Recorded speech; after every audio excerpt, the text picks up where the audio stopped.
Bienvenue dans ce rapide tutoriel pour apprendre à modifier et rendre éditable un fichier PDF.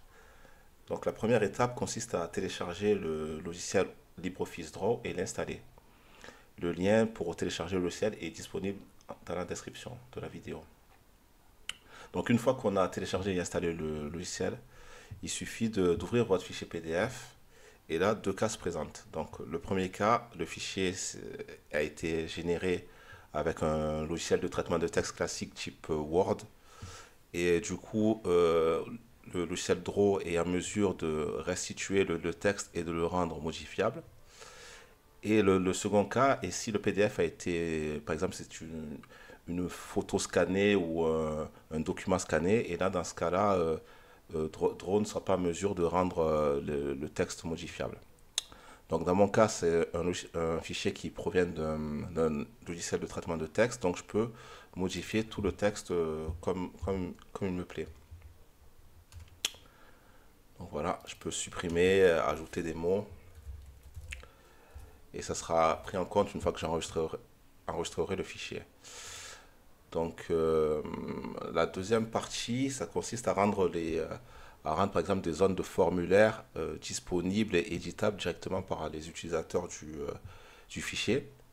Donc pour ça, il faut cliquer sur les icônes du haut et ajouter par exemple une zone de texte. Donc par exemple, si, à un endroit où le propriétaire est censé rentrer son nom dans ce contrat de location, on peut rajouter une zone de texte là. Comme ça, l'utilisateur pourra directement taper son nom via l'ordinateur. Et il ne sera pas obligé d'imprimer le document et d'écrire à la main après son nom et son prénom. Donc une fois qu'on a ajouté la zone de texte, on peut la paramétrer. Pour ça, il suffit de faire un clic droit dessus et aller dans Propriétés du contrôle. Donc là, il y a toutes les options qu'on peut spécifier sur ce contrôle. On peut modifier la police de caractère, la taille de la police. Si oui ou non on veut une bordure. Donc là, par exemple, je vais la supprimer, la bordure, et je vais rajouter une couleur d'arrière-plan. Donc j'ai rajouté la couleur violet. Donc voilà, et ainsi de suite, on peut le faire comme ça pour toutes les zones qu'on souhaite rendre éditables. Donc celle-là, je vais la laisser par défaut. Donc il y a d'autres contrôles, hein. Il y a d'autres zones, enfin, contrôles qu'on peut rajouter au fichier. On peut rajouter des cases à cocher, par exemple. Donc là, hop, je rajoute ma case à cocher. Et bon, je vais en rajouter une deuxième.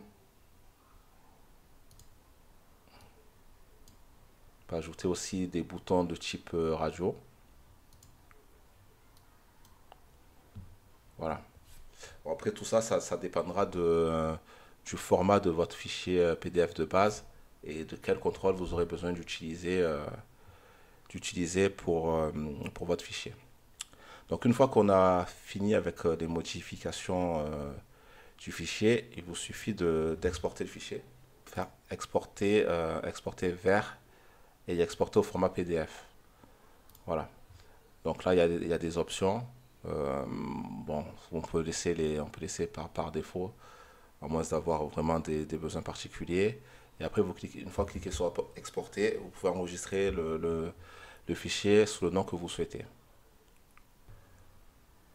Une fois votre fichier exporté, ça vous donne un rendu de ce type-là, avec donc les zones modifiables pour les utilisateurs. Donc on peut rentrer les informations que l'on souhaite là-dedans.